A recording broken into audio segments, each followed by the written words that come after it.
Hi friends, let me show you my new solar garden lights. These are nice because first, well, as you can see, they are solar powered, so no need to no need for an electric cord or whatever.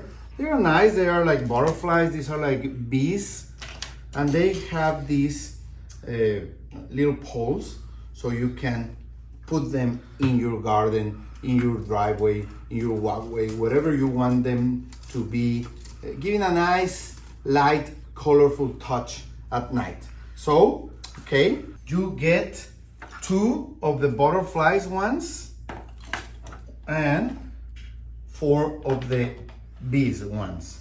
So, well, you have to get this, plastic out so the solar cell will catch all the light that it needs to charge the lights. Okay, let's try it. Here we are presenting these new solar garden lights. As you can see, they are very easy to put. You just stick the tube right there and put them on the ground like that.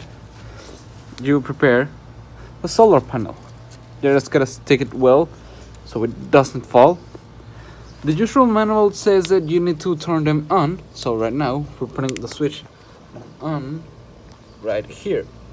It says where. So right now it's already night and we can see how the lamps are working. I think these are ideal for like making a path on your garden, but they look pretty good. I didn't have to turn them on again. They turn it on automatically when it got dark. So as you can see, they were easy to install. They look quite nice. I honestly like more the bees one. It looks more spread than the butterflies one, but they're both quite beautiful.